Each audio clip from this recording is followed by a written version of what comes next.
Okay, it's 5 o'clock, straight up and down. Welcome, everyone. We have a small group here tonight. It's always great to have visitors here. And so I'll go ahead and call the meeting to order on September 27th, 2022, and ask our city clerk to please call roll. Commissioner Galt? Present. Commissioner Guest? Present. Commissioner Henderson? Present. Commissioner Wilson? Present. Mayor Bray? Present. And I'll ask Commissioner Guest to say the invocation, and we'll remain standing for the Pledge of Allegiance. Lord God, thank you for the beautiful day you've given us. Thank you for the opportunity for us to make some decisions for our city, and thank you for the city you've given us, and let all of our decisions be pleasant in your sight and give us discernment.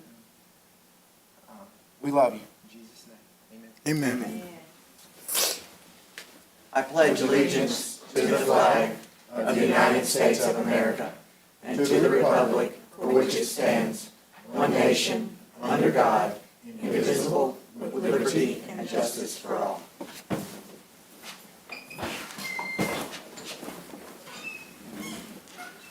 Okay, we've got a pretty short agenda tonight. I hope nobody's disappointed in that.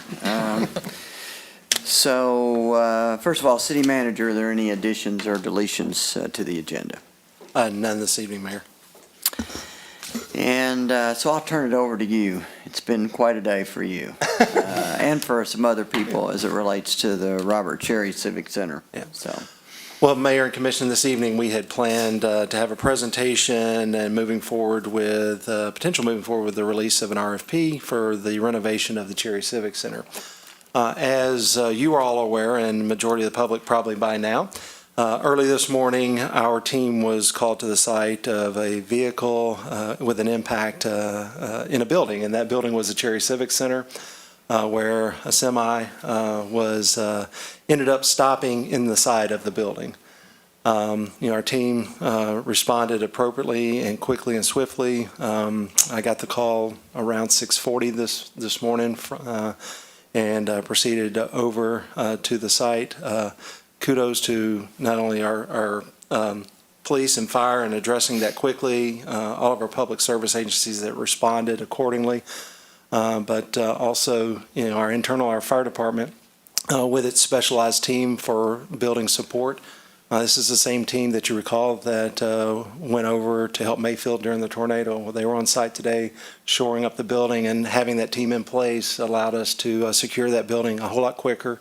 It did require the support, the letting out of air of the tires and cutting into the truck to be able to remove the truck from the side of the building, and so everybody, was very professional in doing that and worked diligently and safely. And so, with that being said, that means now that we have to put the renovation of Cherry Civic Center on pause, moving forward until we can fully discern the total damage to that structure. We'll work. Insurance has already been notified and put on notice. Working through that. Jeff and team was there looking through and walking through. I don't know, Jeff, if you're welcome to make any comments. If you have anything you want to add at this point, I'll invite you to the microphone to kind of, from your viewpoint and assessment as we were looking through it. Never pass up an opportunity for the mic, Jeff. That's right. An introvert's greatest fear. Obviously not what we hoped to be reporting on tonight, not what we wanted to wake up to this morning. I was frustrated at first, given the timetable we were looking at, but thankful at the same time. It appears nobody was seriously injured. It could have been much worse. Could have been contractors on site. The building could have been fully occupied. All in all, it could have been much worse. Our next steps are just to wait for direction from the city regarding assessments that maybe needed, structural assessments. We were on site this morning 2 different times with Bacon Farmer Workman, structural engineer on the project, and they've already got pictures and are working on just assessments. We're going back. The beauty of all this is that in 2020 and in 2019 And then again, in 2021, we did feasibility studies. We did a facility assessment on the building as part of the city's facility assessments that we did.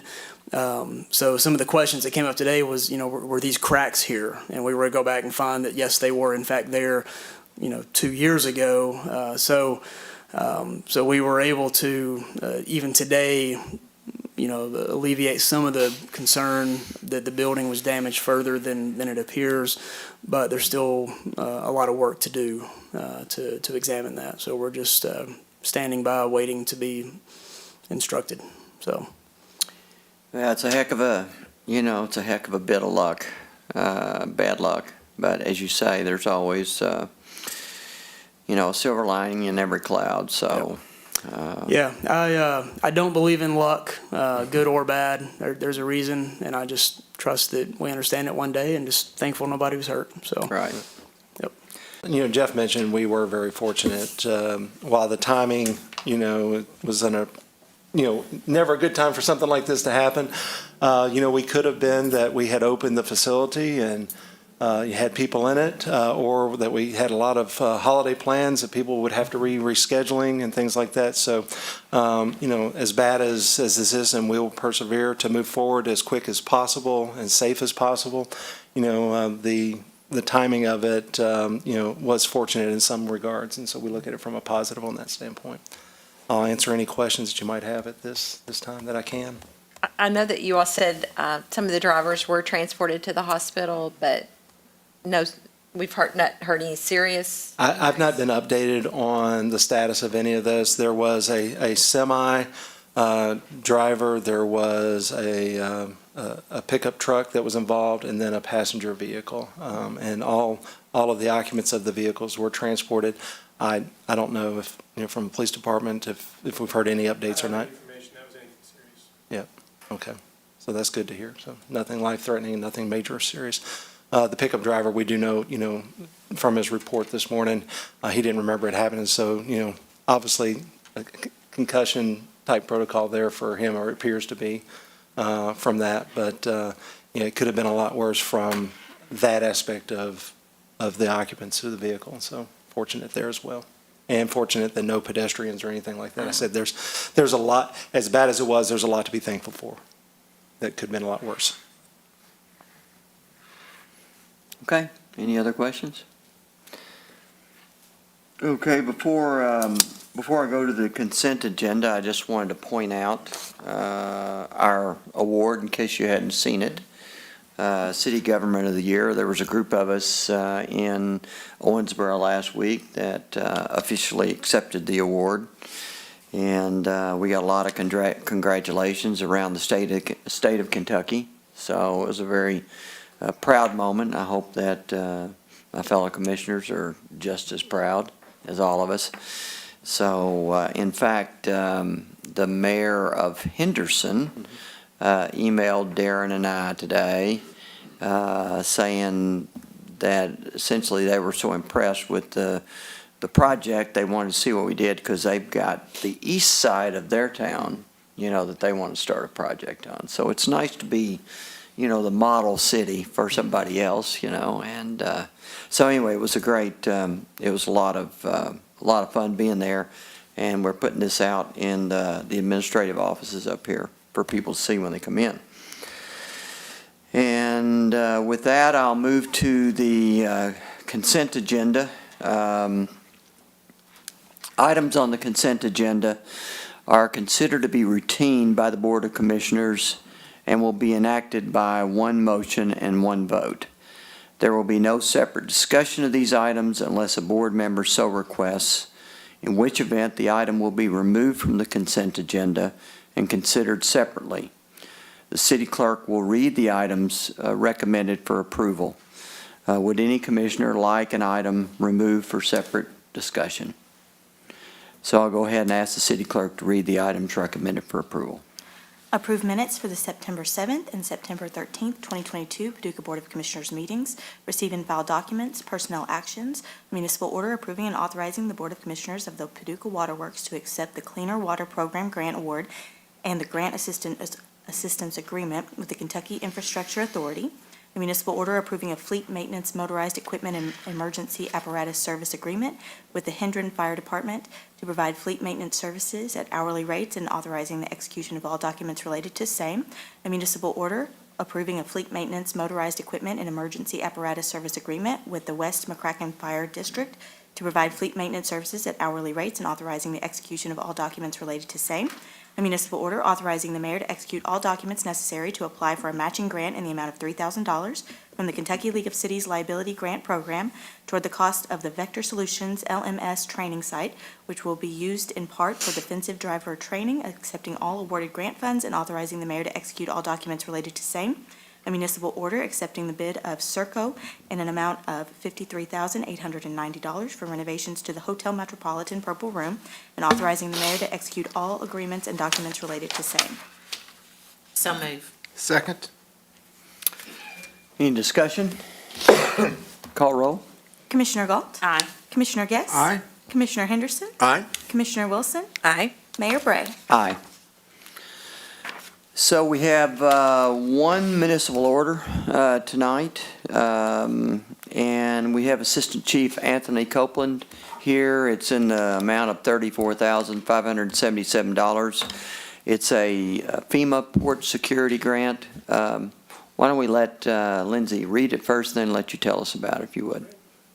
A proposed motion that the Board of Commissioners adopt a municipal order entitled, "A Municipal Order Authorizing the Mayor to Execute All Documents Necessary to Receive Grant Funds to the U.S. Department of Homeland Security for a FY 2022 Port Security Grant in the amount of $34,577 for the Paducah Police Department to update and replace riverfront cameras."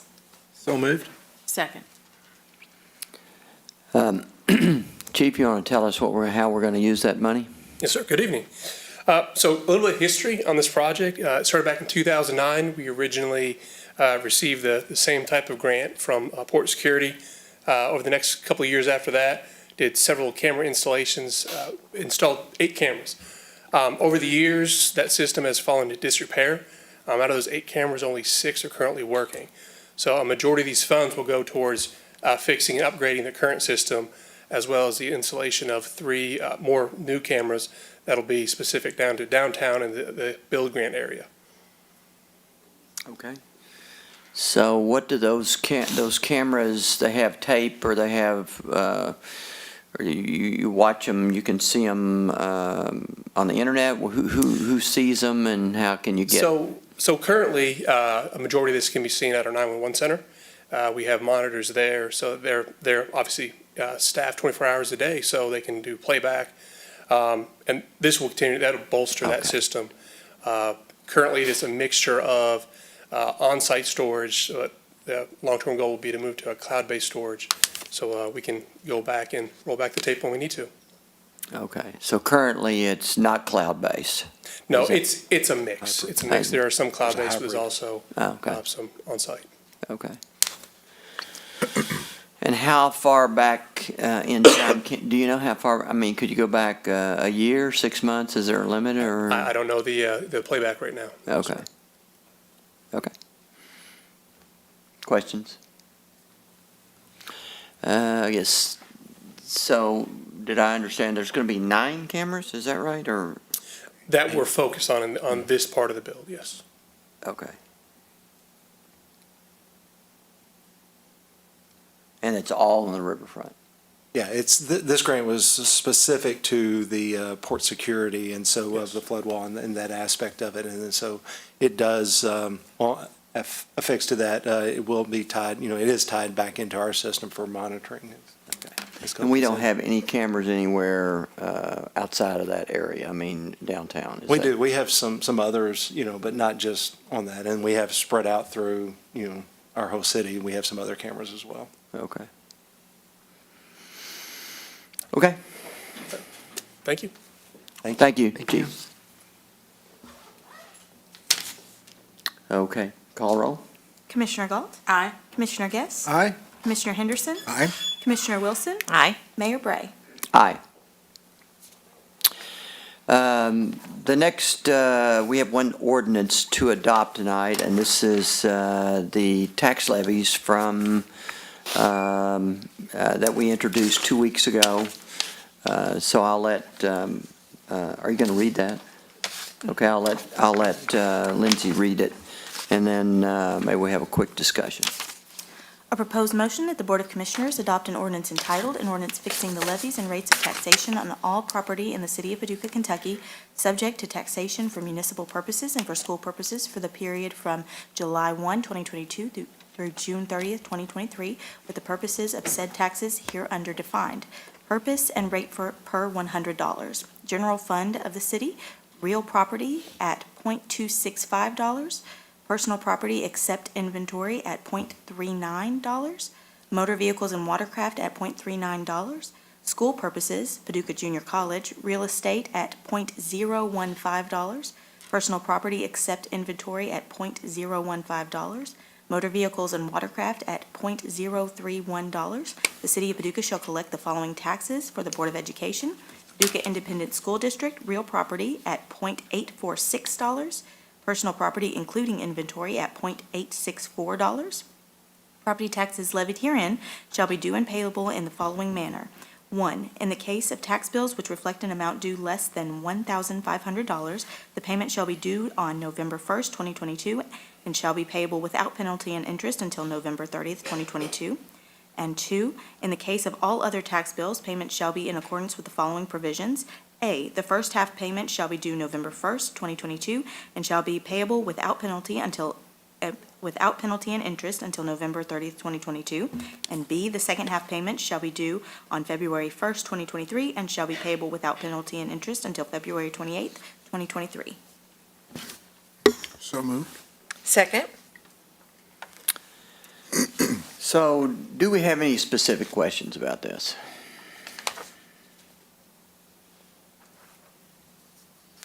So I think, the only thing I would say is it's hard to understand. It's a little challenging.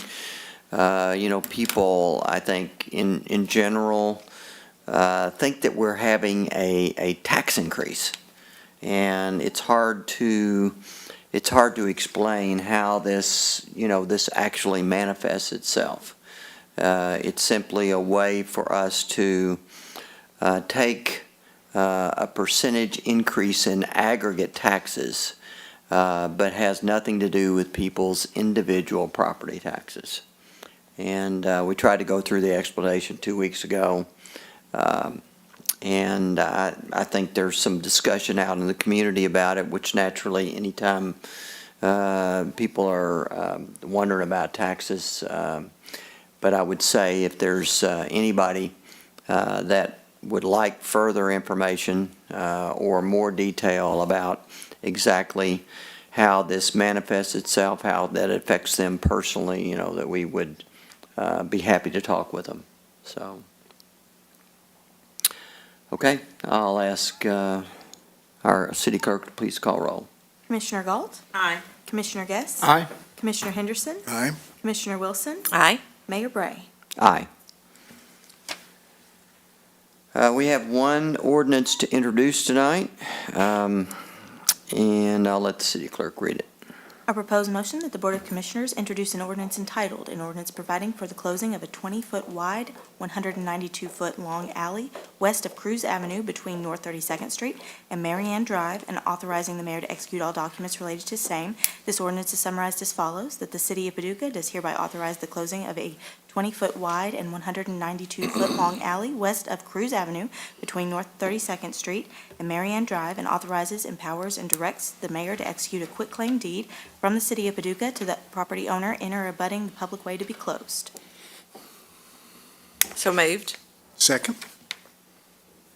Mr. Thank you, Murphy? Mayor, Commission, City Manager. Lindsay, can you get us pulled up there so we can, I guess, have a visual on that?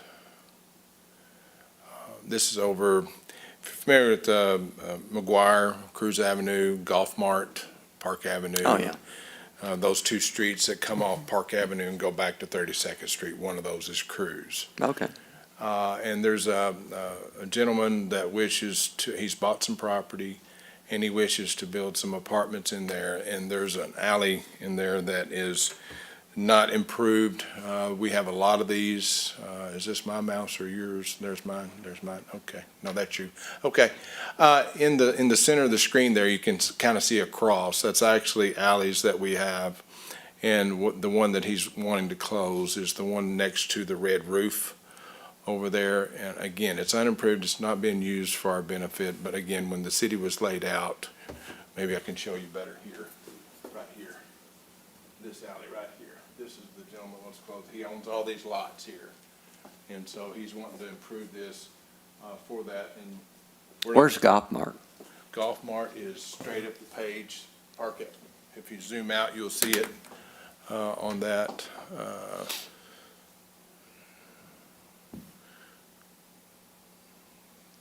32nd Street is south on the screen. Golf Mart is north on the screen. Okay.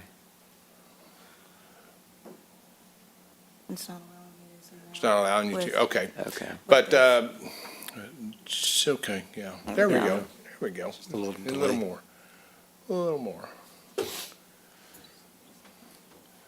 Okay, now you can see 32nd Street, the diagonal in the left corner, that's 32nd Street headed toward Buckner Lane, going down the sheet. If you can zoom out just a little bit more, you may be able to see Park Avenue.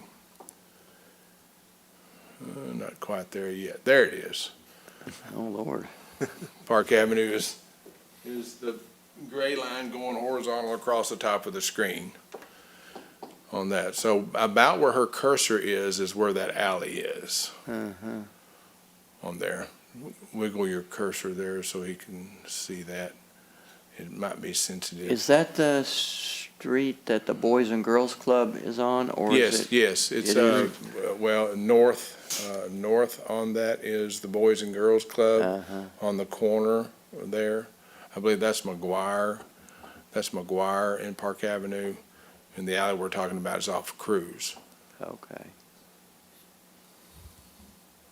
And he's going to build apartments back there? He's looking to build some apartments along Cruz. Okay.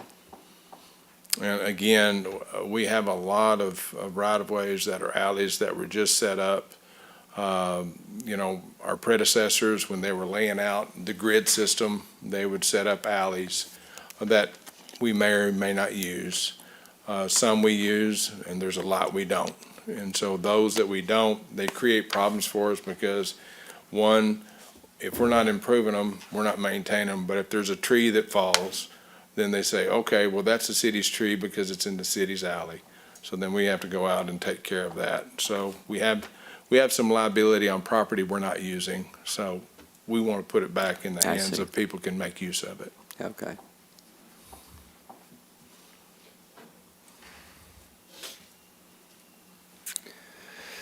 Any other questions? Thoughts? One other thing I'd add, Mayor, one thing we also do is we also check with all the utility companies. They sign off on this to make sure that they don't have a need for that passageway through there either, so that our entire utility and municipal family are all in one accord to let it go. So this gentleman doesn't own all the land? He owns all the property on one side of it and owns all the property on the other side of it. Oh, okay. So when he closes it, he'll get all of that. Okay. Now, it's not free, you know, he has to pay a fee to us, and he also has to pay survey. It costs you anywhere $4,000 to $5,000 to do this, Yeah, and that's on him. okay. No more questions from me? I think we're good. Thank you very much. Thank you. Thank you, Rick.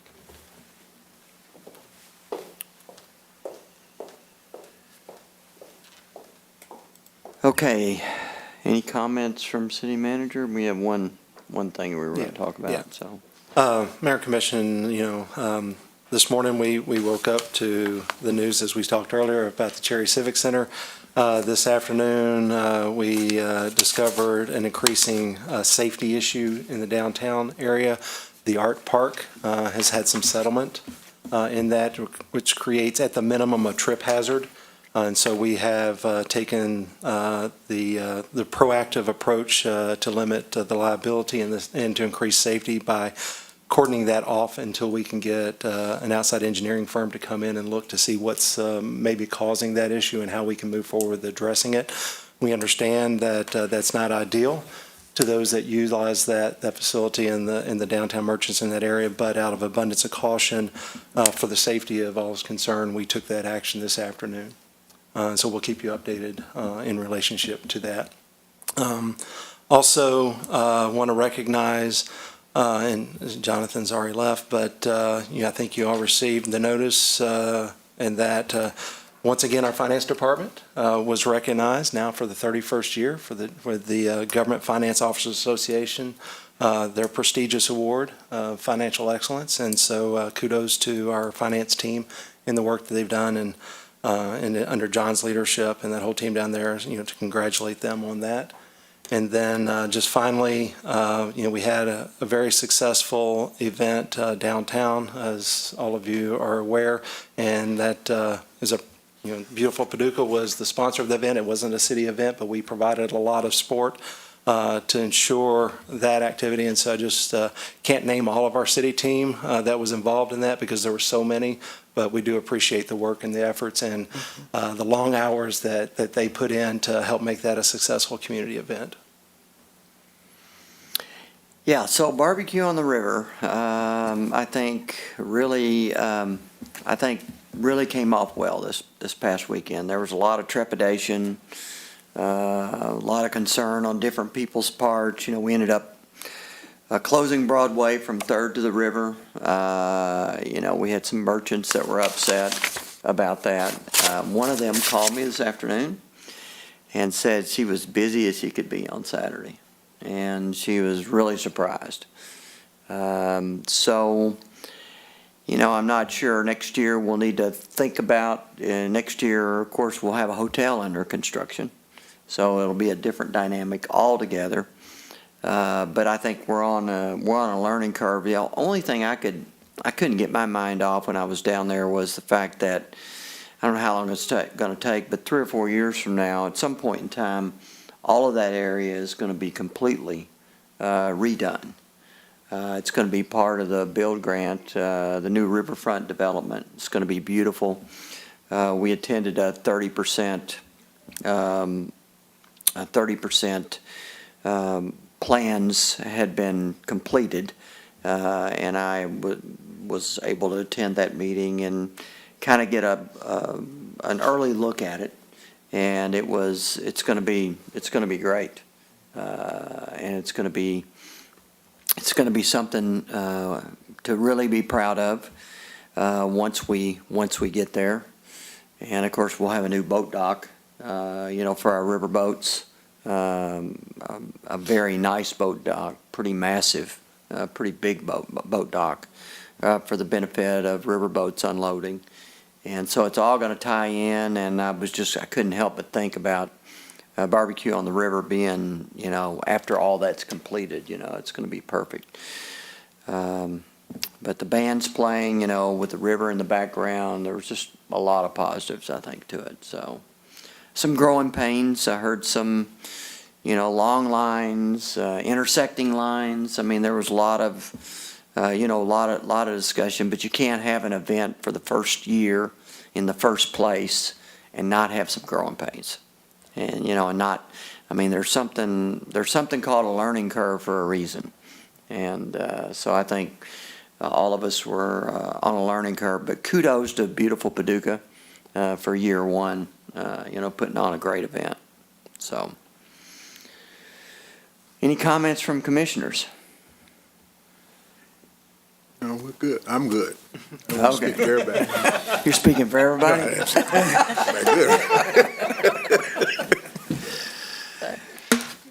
Okay, well, I would entertain a motion to adjourn then. So moved. Second. Okay. Call roll. Commissioner Galt? Aye. Commissioner Guest? Aye. Commissioner Henderson? Aye. Commissioner Wilson? Aye. Mayor Bray? Aye. Thanks, everybody.